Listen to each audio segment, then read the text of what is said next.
perspective tukaligitegeera, but I for one am in support of seeing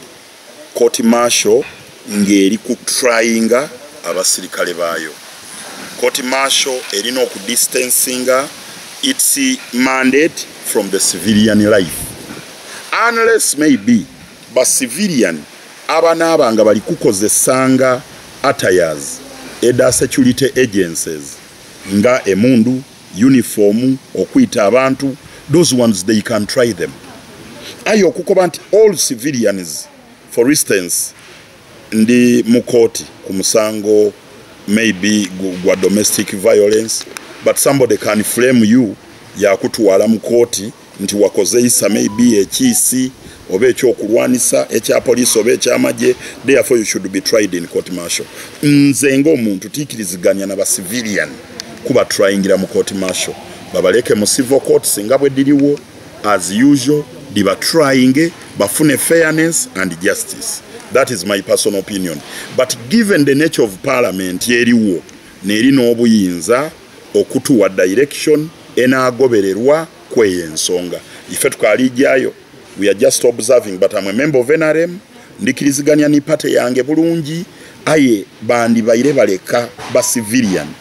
ba trying bwa mu civilian courts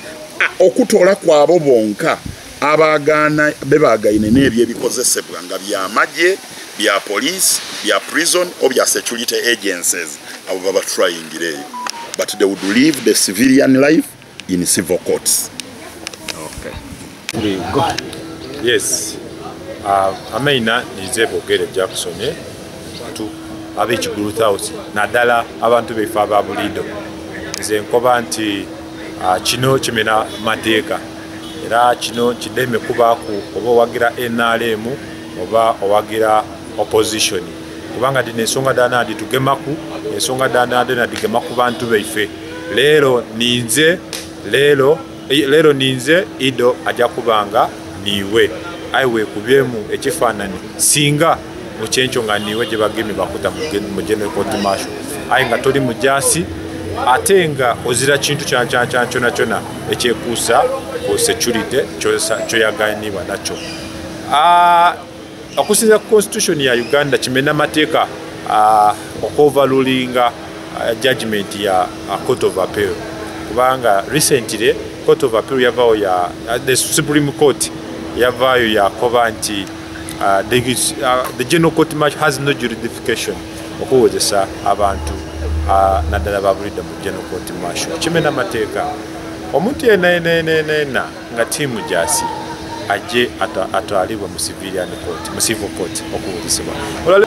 ababaka ba parliament kibalina okukola tukola omulimu gwaife gwatwala mu parliament tuleke kusavinga kinomu wabula tuveyo tusavinga interested abantu beife okubakikira mu parliament abantu beife abatutuma jasi abantu beife babulido olingira abantu abedenga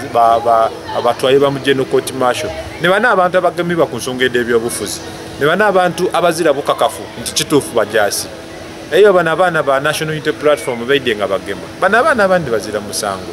aye olwokuba nti waliwo okusavinga interested omuntu omulala lidenga tumaliriza nga tubona nti abantu bali kunigirizibwa atenga wazira ayamba. Nsaba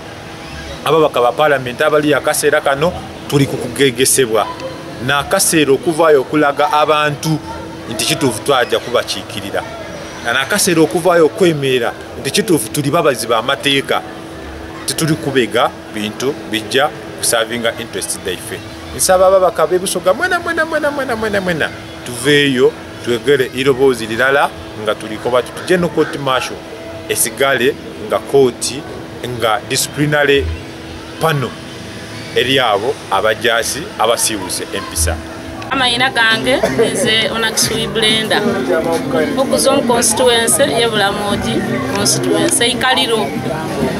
nze kuiteeka eri bali kubitya nti bali kwakutwalanga abantu kubahozesya mu koti y'amaje abamemba baisoba parliament nze mbaire enkoba nti eri iteeka bandirikiririe kubanga iswa abantu bahansi twabanga tubula maani nga ne kooti gyaisu gino ngati ane yaisu eryeikaliro lyabehoise lya maani so nze mbaire nsaba nti abamemba baisu ba parliament abaisu abeikaliro bena tumulirako eryeiteeka tibaliikirirya kubanga ati ano abaana baisu naisu abananyere tiri kwaba kutukosya emyaka n'emyaka ebyange nibyebyo teyanzirye nebale kwiza tukyalira eikaliro nizo kibuuka Edward okuzwa omu constituency ye Bulamoji kibibi ino nti views gye oli kunsaba ndi kuhamuna mawulire ate nga kyandibekise member wa parliament wange niyabayiza mbuulye okuyiteekere bali kwaba okuteesyako eryabajje okubanga lihozesya omuntu wa bulijjo abamember wa parliament omutuufu alina okuyira ku ground natukobera netumuha ebirowoozo byaiso okuyiteekere ali kwaba kubitya omu parliament aye nga iwe abamember ba parliament balemerera okuyiza gye tuli nze ndi kukobera kino nti eiteeka ly'amagye eiteeka eryeri bali kubitya omu kooti y'amagye liri kwakundafuye kooti gyaiswe gya bulijjo kubanga twaba tubula kinyusi omulamuzi ayiza kuyiza hozesya omusango nga maite enteete lyekooti egendye sembayo eri kwaba okuhozesya ku nsonga eyo so kiri kwakundafuye kooti gyaisu gine gya bulijjo okubanga tigitambula kusa omemba wange wa parliament nandibe muhamagezi ayo lwensonga nti bagule already bamalira okubagula imbula magezi gena muha ebye bamugulira okukola byabakole aye nga yena biri kwakumukosi embiri gye twaba kuba bwali kyalumo yena nga ayina obuzibu obwayagaine aye nga yerabire nga niyabitire iteeka eryo nga yena bamutwalira mu kooti y'amagye ate nga egwandibe nga asobola okuwuhera wano mu kooti gyaiso gya bulijjo kitegeezya nti abaana baiso bali kusoma obulamuzi kiba kiri kwikubetaagisa ate basomera n'amagye olw'ensonga nti bali kwakubatwalanga omu kooti gyahayina egy'amagye nibyo ebyange Amaina Christopher Gowa mba mu constituency ya Iganga district Kigulu South ndi kutuusa ngaifa abantu abagansi twena okuboneka nti eiteeka erikubisibwa abatali bajaki tulisemba kubanga abajasi basooka bajja basoma amateeka bantu yewoome n'eiteeka lino ekibonerezo ni kino aye wotali mujasi onaje otya mu kibonerezo kyotaire kale ze ndikukoba nti nganze omutuuze omuntu wa bulido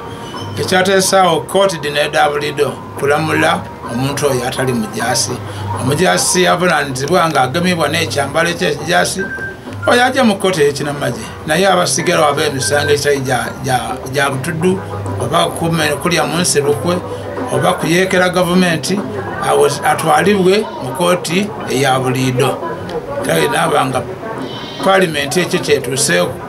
twakidatusa tusanga abantu ba bulido naye bana abantu bakibisiisa bene basalawo etegeeza nti omuntu wa bulido anabanga tali kumulumirwa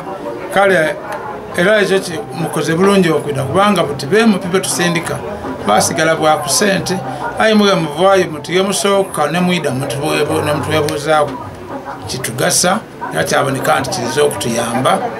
ngaife abantu aba bulido sigaire nga ndi Gowa Christopher okuva mu Kigulu South Iganga district.